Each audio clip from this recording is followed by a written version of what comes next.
Dieu a fait une promesse à son peuple. Il a promis aux hommes de venir habiter au milieu d'eux. Et c'est l'objet d'une grande joie, car s'il vient, c'est pour sauver son peuple. Le chant que nous entendons annonce cette joie. Rejoice, rejoice, réjouissez-vous car Dieu est arrivé au milieu de nous. Cette hymne de l'Avent a été écrite en latin au XIIIe ou XIVe siècle par des religieux franciscains désireux de mettre en musique la joie qui les animait. L'hymne latine fut adapté en anglais au XIXe siècle par John Mason Neale. Les paroles nous invitent à l'espérance.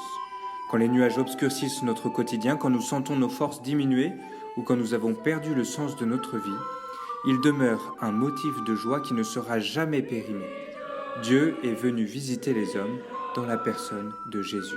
Son passage sur terre offre une espérance sans fin, définitivement acquise. Il est venu pour sauver les hommes. Mais les sauver de quoi ? Eh bien des tristesses quotidiennes, de nos difficultés à faire le bien, de nos péchés qui nous éloignent les uns des autres et qui nous éloignent de Dieu. Enfin, il nous sauve de la mort éternelle.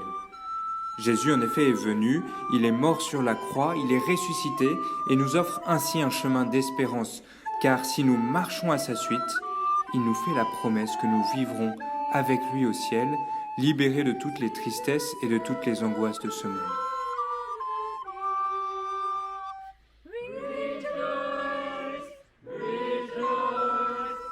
Alors réjouissons-nous, rien n'est perdu. Redisons avec ce cantique, « Viens Seigneur Jésus ». Et c'est l'espérance de Noël, que Jésus vienne dans nos cœurs y déposer sa tendresse, sa douceur et sa joie.